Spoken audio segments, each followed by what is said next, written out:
మన ప్రాచీన గ్రంథాల ప్రకారం భారతదేశానికి చెందిన భగీరథుడు అనే గొప్ప తపస్వి కఠోరమైన తపస్సు చేసి గంగాదేవిని భూమికి రప్పించారు.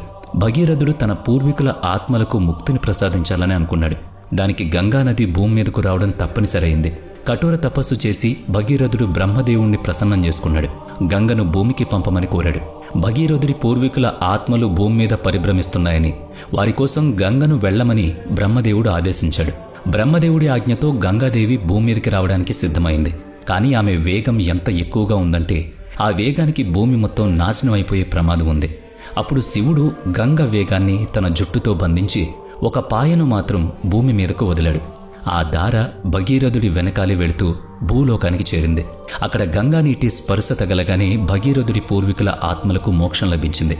అప్పట్నుంచి గంగానది భూమి మీద ప్రవహిస్తూనే ఉంది. ఇప్పటికీ ఇందులో మునిగే వారి పాపాలు తొలగిపోయి వారికి మోక్షం దొరుకుతుందని ప్రజల ప్రగాఢ నమ్మకం. గంగానది పుట్టుక గురించి మరో కథ కూడా ప్రచారంలో ఉంది. విష్ణుమూర్తి వామనావతారంలో ఉన్నప్పుడు తన ఒక కాలిని ఆకాశం వైపెత్తాడు. అప్పుడు ఆయన కాలి స్పర్శతో ఆకాశానికి రంధ్రం పడింది. దాని నుంచి నీరు 3 దారలుగా విడిపోయింది. అందులో ఒక ధార భూమి మీదకు, రెండో దార స్వర్గానికి, మూడోది పాతాళలోకానికి వెళ్ళిపోయిందట. ఇలా 3 లోకాల్లో ప్రవహిస్తుంది కాబట్టి గంగానదిని త్రిపథగా అని పిలుస్తారు.